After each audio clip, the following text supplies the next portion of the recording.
Hey, it's Sam. Doing this quick video about the Ketu Venus transit. Now, I made a video earlier this week about Venus in Taurus for the next 4 months, which is going to be awesome. But then, of course, there's all this stuff about, well, but it's going to be joined Ketu. Isn't that bad?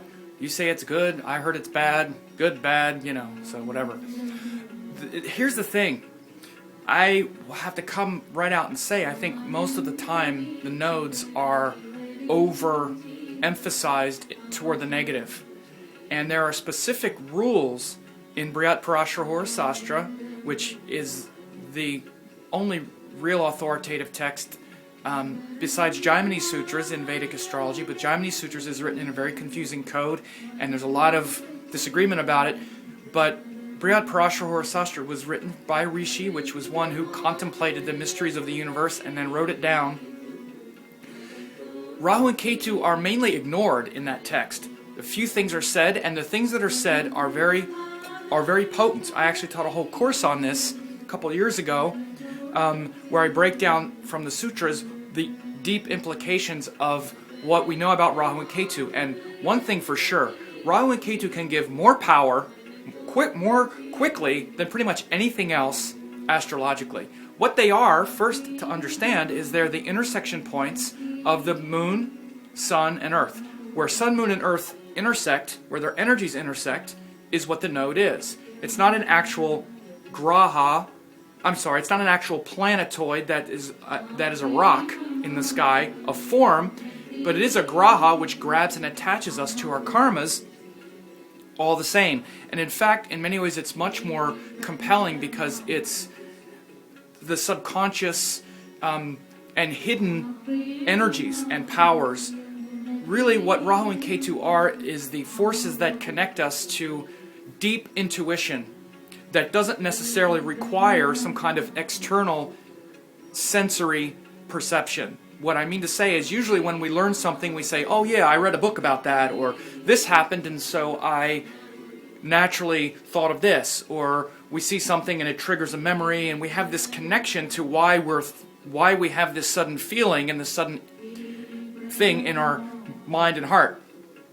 That's what usually happens, because things are connected to the starry grahas and connected to our experiences through the body-mind matrix. Rahu and Ketu are not part of that matrix. Literally, they're the part of us that exist in this kind of vortex of energetic power that's not just confined to the experiences of Earth through the body-mind complex or the time-space continuum as we understand it. In fact, what it means is that we just get these sudden flashes of inspiration, boom, where we're directly connected to this body-mind-spirit coefficient that's kind of vibrating all the time, but the heaviness of the senses and the heaviness of our experience and the forms of the grahas that the grahas produce, the forms that get produced, obscure us from the subtle energetic variable that's always there. What I'm saying is that Rahu and Ketu are direct channels to that stuff. Now, that sounds, oh, that's cool. But it also is kind of weird because we feel like we're not really in control of our mind, which isn't so cool. So Rahu and Ketu have to do with things like psychic ability. We all have it.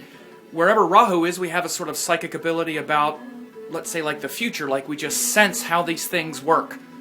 Or we just sense how to expand it very quickly, if it's joined something in good dignity.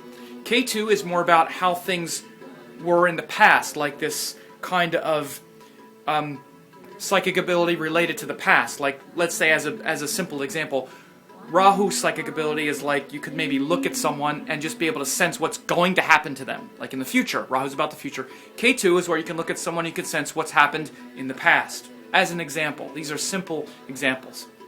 However, the most important thing to know about the nodes is to assess whether or not they're really disruptive or really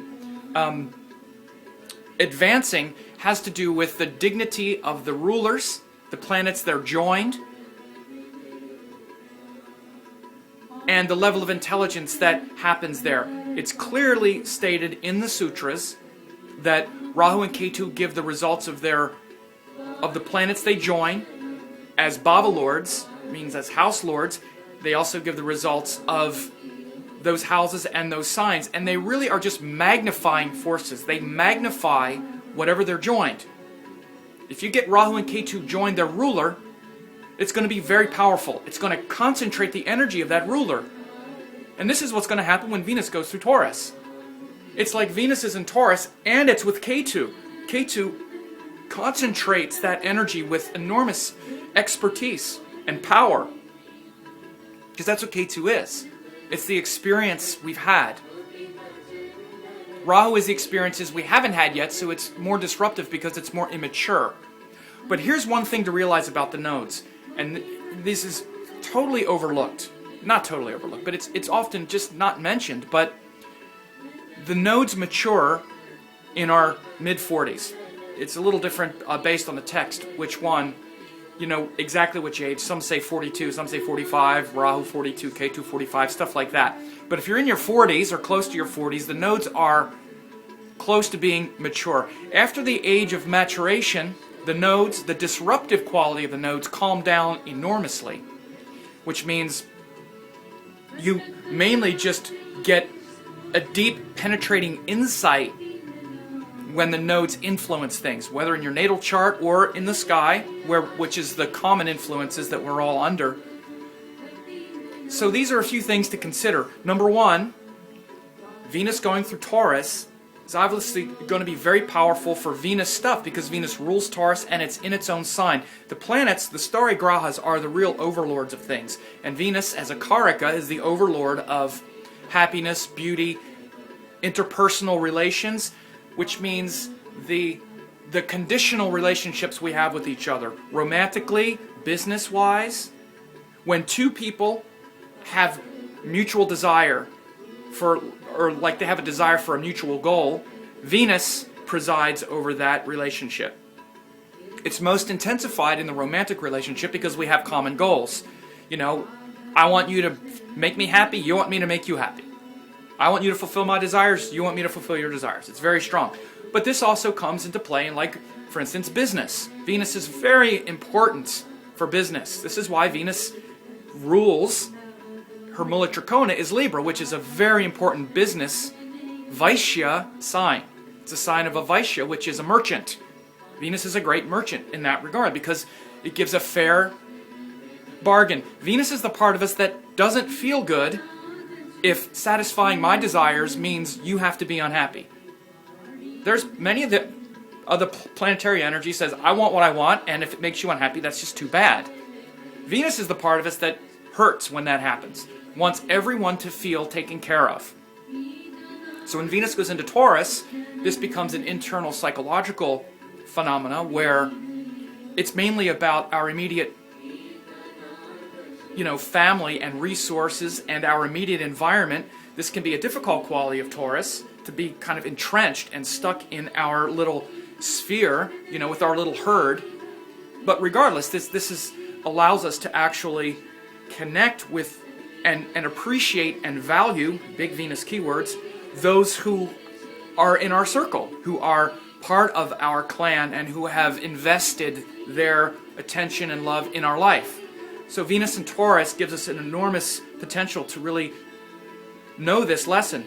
The fact that it's joined Ketu shows there's going to be even more skill and expertise and wisdom that comes forth from that, because Ketu is a very exacting and strict influence. It doesn't, the nodes don't necessarily feel good. Ketu doesn't feel good because it's like perfectionism. So we're going to see where our connection to our environment, to our family, to those people who have been a support for us, we're going to see exactly how much expertise and skill we really have in that area of life. This is what Ketu is going to do.